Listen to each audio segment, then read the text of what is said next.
Okay, members, why don't we, Mr. Fuentes, if you're ready to start this conversation, why don't we deal with items 9 and 10 at this time? Thank you, Mr. President. With that, I'll ask the department to make its way up to the center table, and we're here with our board president from DWP. Colleagues, before you, you've got two items. Items 9 and 10 deal with the proposed rate increases to water and power, and I want to begin by thanking all of you for your attention today on this matter, but in particular to my colleagues, Mr. Blumenfield and Mr. O'Farrell, who attended both meetings and sat through and participated and really largely informed the almost 7 hours of testimony, conversation on this very important case. So thank you for attending those committee meetings. And Mr. Bonin, thank you for making it yesterday as well. I think you're absolutely right. This is a very complicated conversation, and we all benefit from participating, so thank you so much for being there. The measures that you have before you today, colleagues, I think are the best of what it is that we can get today. And I think a lot of thanks is also due to the ratepayer advocate, who should probably join the department at the center table as well. This proposal, come on up, Dr. Pickle. This proposal is largely shaped on what it is that the department can accomplish. It certainly doesn't speak to what the department needs. We have a tremendous need to maintain the integrity and the reliability of this enterprise, but unfortunately, colleagues, I don't believe that the department is in a place where they can actually get the job that we need done, actually done. And so this rate case, largely shaped by the ratepayer advocate, gets the department what it is that it needs until we make a decision on what it is that we want from this utility. The utility should really be a tremendous thing that we celebrate in the city of Los Angeles. It should be something that we absolutely celebrate in the fact that it is a not-for-profit, it's owned by us, and there's a lot of capabilities that we can avail ourselves of this department. But I would argue that the department has too many rules and certainly too many masters and doesn't operate as effectively as it probably could. But we can't negate the fact that we have to maintain the operation of the department until we get to a point where we can actually make this department work for all of the rate base the way it's intended to. And so in order to do that, we have to limp along with rate cases, and we have to make sure that the department has the ability to function and that it moves forward. Now, the case before you, there's going to be a small presentation in terms of what it is that the rate cases look like. But I would just remind folks that the consequences of not doing something really outweigh the impacts of what's being proposed. If we don't act today, if we don't move this case forward, we will make it far more expensive for ratepayers and Angelenos across the board. And as much as we really, I think, underappreciate how great this utility is, it really is a cornerstone of this economy in Los Angeles. So we can't afford to make it more expensive than it needs to be. We have to move forward. And I do it with some reservation on the electricity case. I certainly am excited about the policy changes that we've made on the water case, and I'll let staff go into that. So with that, I'd urge an aye vote. Thank you, sir. Now, we do have, I think we should open it up, at least one of the items on for public comment. You want to take care of the public comment now? Satisfy Proposition 218, I think we should do that, but I think public comment will be informed by the presentation. So why don't we go ahead and have the presentation and then maybe public comment, and then we can have folks sort of weigh in. That works. All right.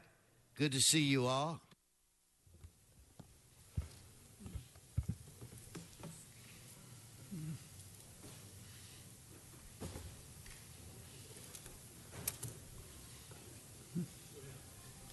Go ahead. Okay.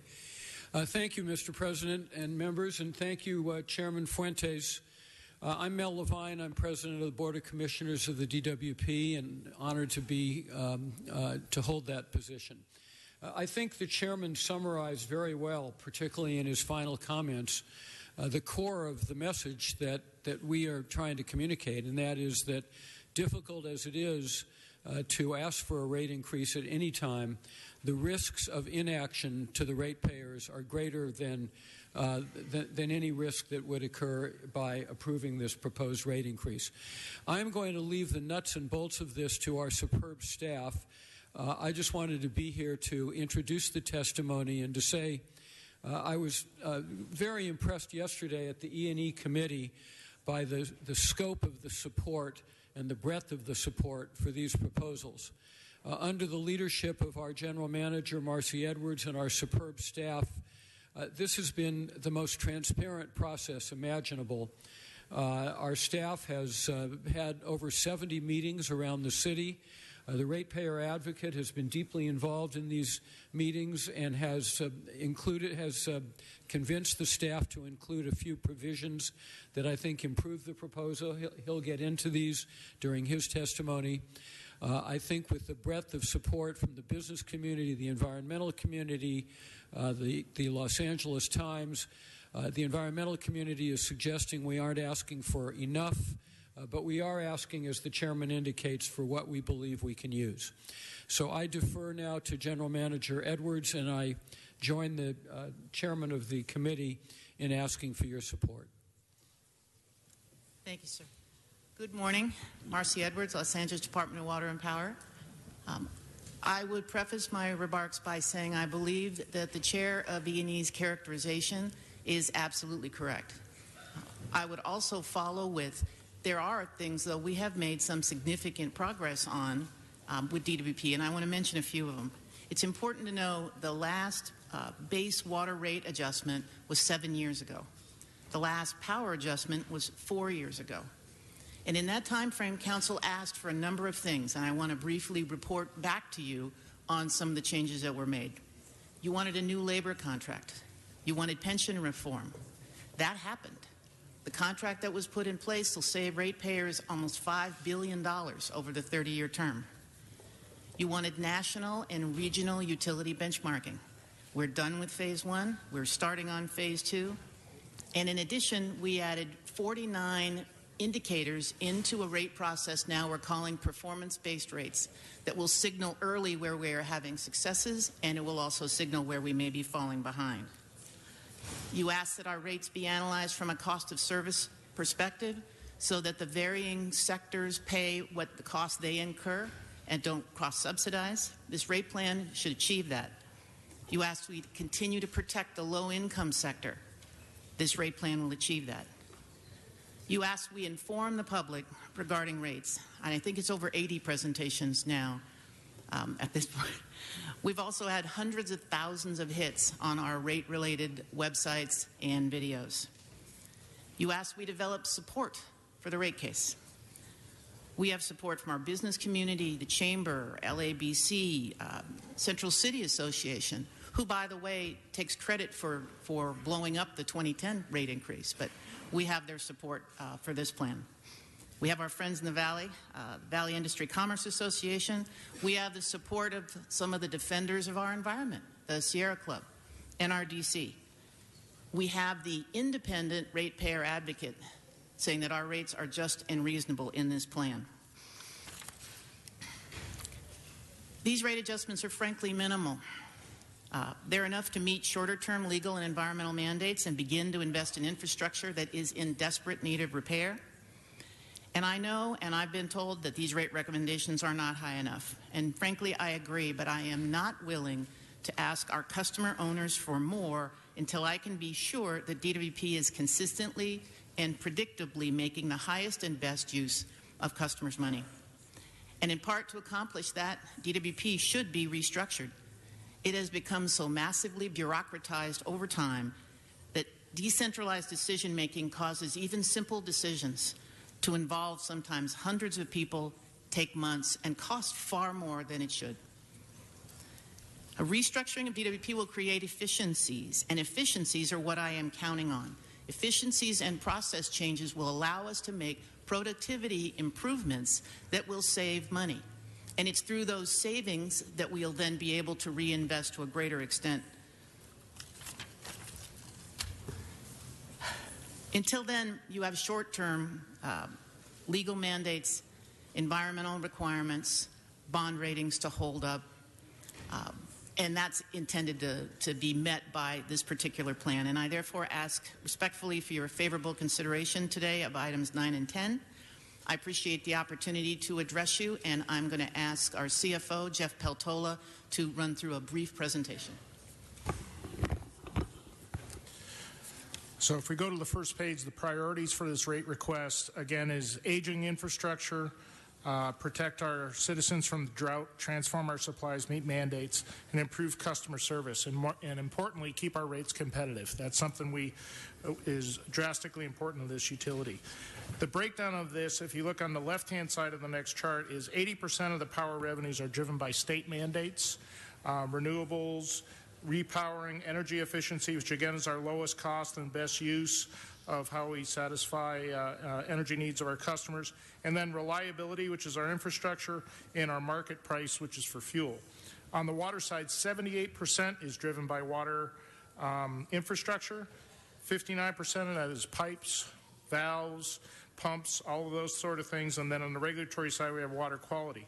On the top side, from roughly 10 to 2, you look on the left-hand side, or 10 to 12, sorry, that's our local water supply. That's going to protect us in the drought. Where we go and what we're experiencing today, we'd be better off if we had done this in the past, and that's how we're preparing for the future. Marcy already mentioned this. It's 80-plus rates presentations. We've been doing it since July. You can see the points of where we went all across the city. And down the bottom, just to point out the video views, we had 384,000 and 237,000 website views. The rate impacts, you can see here, on the first column is the low-use residential. That is our customers, the 30% of our customers that use the least amount of energy and water. And their bill's going to get, their monthly bill will go from roughly $75 to $84. So it's a little less than $10 per month that it will go up after 5 years. The 50% is our typical residential customer, and so that is, we have half the customers use less, half the customers use more. That's going to go up about $20, so it's again about a 3% increase.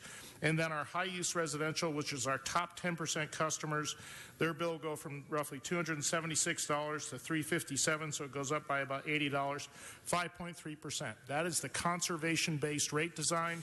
The more you use, the higher increase it's going to be. We have made adjustments, though. All of this is used based on the temperature zones. Customers in higher temperature zones will get more energy available for their budget. The next is ways to save. So we have air conditioning tune-up program. We are driven by that by Councilmember Blumenfield on the air conditioning tune-up program. We just approved that through our board. Pool pump rebates. Customers can lower their bills through these conservation programs. It's the best way financially as well as for the environment. Specific to power, one thing to remember, outages cost our customers money. And this is just something that was done by the Lawrence Berkeley National Lab in January of 2015. You can see on the left-hand side, for large customers, a 1-minute outage costs them roughly $13,000. A 1 hour is $17,000, and a whole day, 8 hours, is $84,000. So it's a lot of money and impacts on our customers. Small commercial customers, while the numbers are less, the impacts are just the same, because obviously $600 for a 1 hour outage for them is quite a bit. The next chart shows our infrastructure. You can see on the left-hand side, we have 43% of our poles are over 60 years old.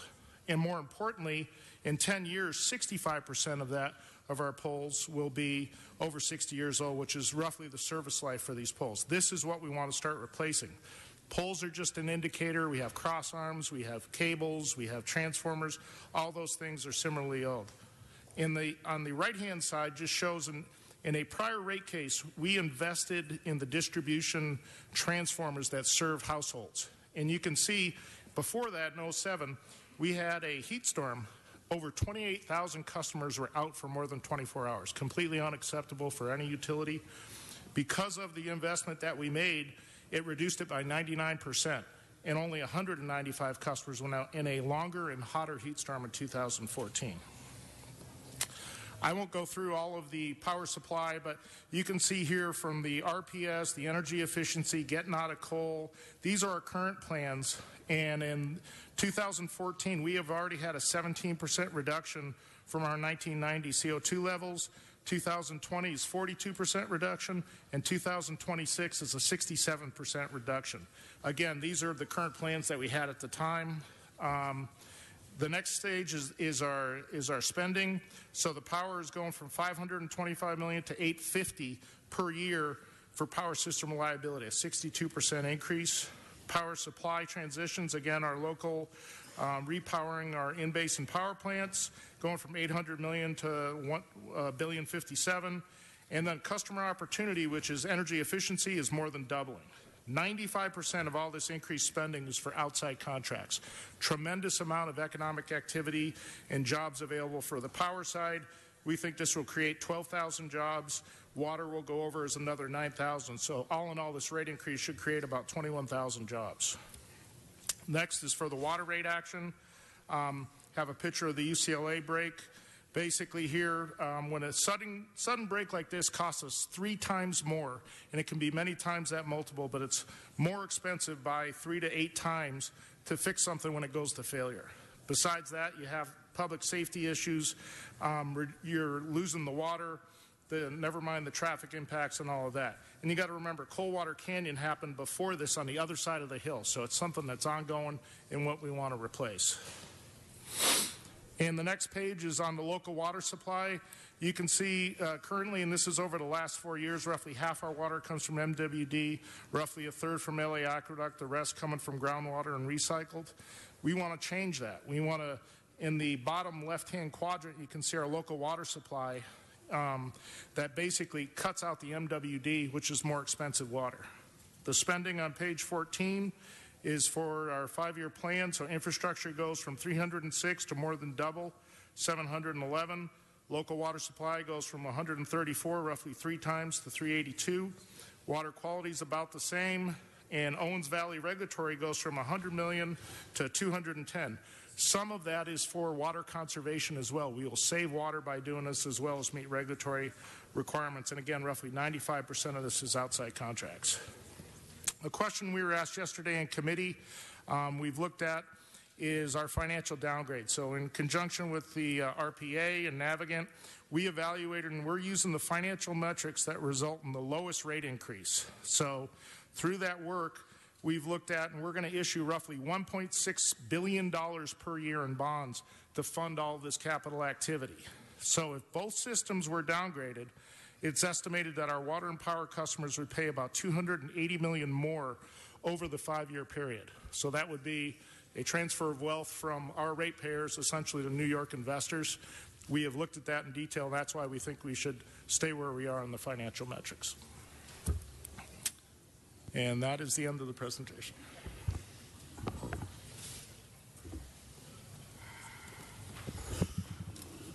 Dr. Pickle? I'm Fred Pickle, Executive Director, Office of Public Accountability, Ratepayer Advocate, and I have a presentation that should be coming up there. We're going to talk about the review process and how we see the changes occurring in the rates and the ongoing challenges. We're going to talk briefly about components of increased transparency for DWP's cost, because a common question we got in the public discussions was, it sounds good, but where is this money going? And our final findings and recommendations.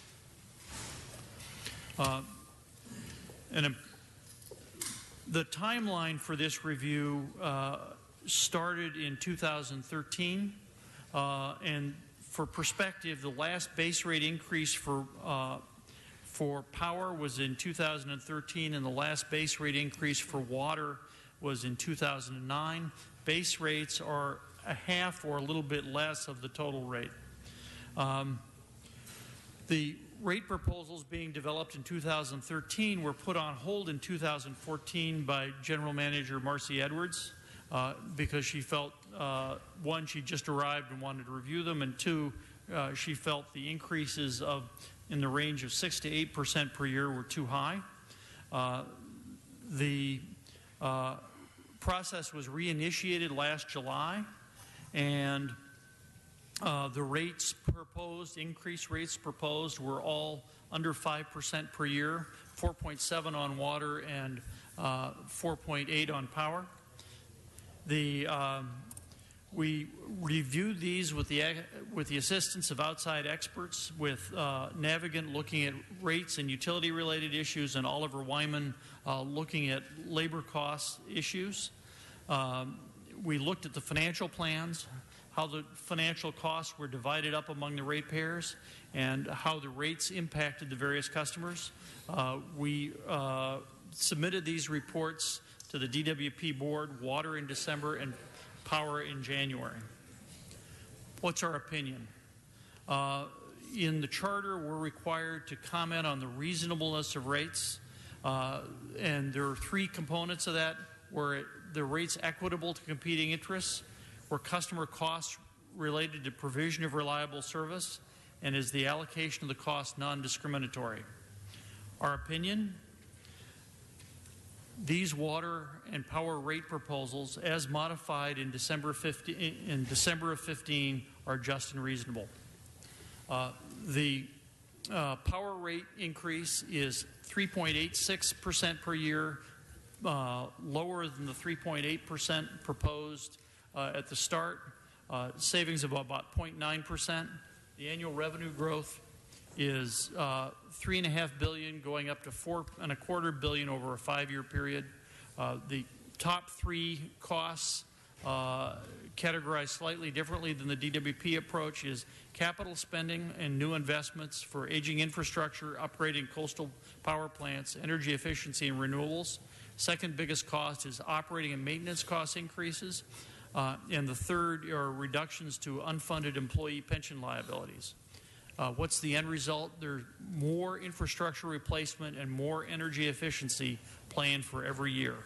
We think this is less than is needed to keep up with the aging infrastructure, but because of key staffing and process limitations, the key staffing and processes may be inadequate for the increased spending, and that's part of the reason General Manager Edwards lowered the rate increases earlier, and I think it will still be a challenge.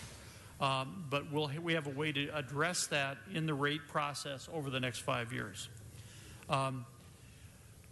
Second, we support DWP's 3-tier rate proposal and decoupling so that the impacts of conservation don't hurt DWP financially. Some sample impacts: if we look at a low-use customer in the cooler coastal zone, they might pay $6 per month cumulative over the next 5 years. In the valley, in the warmer areas, a typical customer uses more power. They might pay $8 per month increase over the 5-year period. For the same customer in the cooler zone, 500 kilowatt hours, in the coastal zone, they would pay $12 per month cumulative over the period. This is a chart that I won't walk you through, explaining the details of the residential rates. I think the rate summaries have been complete. One of the things that DWP faces as a challenge is not just increased conservation and more rooftop solar, but also their rates because of changes in the energy mix and other factors have been moving ahead of their peers. And now, while only Sacramento Municipal Utility District was cheaper, others will be coming cheaper than DWP over this 5-year period. To water rates are 4.7% increase. Revenue growing from about $1 billion to about $1.4 billion over the next 5 years. Again, capital spending, O&M, and reductions to employee underfunded pension liability are the key factors. And again, while there are more pipeline replacements planned every year and more other infrastructure spending, it's less than needed to keep up with the system, and key staffing may be inadequate for the increased spending. What are the increases? If you're a low-use single-family resident, the increases are going to be about 2% per year. If you're a multifamily unit that doesn't go into the second tier, and most should be able to be in that category, it's about 2% per year. For a high water use, not in the fourth tier, it's going to be 6% per year. And because of the allocation of cost of service, there's a large but necessary increase in public irrigation rates. These projections, of course, are based on a return to a normal water year, and we're all praying for lots of rain later this month. Again, here are the details of the new 4 tiers on water rates. I'm not going to walk through this chart, but it's important to note that if you're a low-level user, the increases are low. If you're up in the 4th tier, you'll have increasingly higher financial incentives to conserve. A rate comparison of DWP versus its peers shows the same trend we saw in the power side. Again, we need to adjust, allow for changes in productivity or improvements in productivity and processes over the period of these rates. And toward that end, we're planning a mid-period correction in rates, an interim report after 2 more full fiscal years of review. This will allow adjustment by the DWP board within a 2% band of the base rates. And if it's outside the 2% band, up or down, we will have the changes come back to council for review. In addition to that review, after 2 full fiscal years, we're going to have 6-month reporting on key metrics. So we're going to be watching DWP's progress very closely over this period. A key component that helped gain public acceptance for this was going into much greater depth on transparency on things like external relationships, city services charged to DWP, city departments and their bill payments to DWP, labor relations and outsourcing, the cost of solar, training costs, and overall labor costs. In the labor costs, there are 2 pieces of good news. Base rates are better versus peers than the last review, and pensions are better versus the peers versus last time. Overtime was higher than expected, but is being addressed. And productivity, as recognized in DWP's review, a lot of their O&M costs are in the 75th percentile. The other reviews by Navigant put them in about the 75th percentile. So they need to work on productivity. And that's the importance of this next stage of benchmarking for them. So in key findings and recommendations, we believe DWP's power and rate proposals, as modified in December, are just and reasonable. The Office of Public Accountability encourages approval of the proposed rates and ordinances. We have some other more detailed recommendations in that list, but I won't walk you through those. Thank you. Any other speakers before I go to the public? No, sir. We're just able to answer questions when you're ready. All right. So what we're going to do is we're going to go into public comment. We'll do a minute each on each item, beginning with John Holland, Adam Lane, Elizabeth Harley. Please come forward.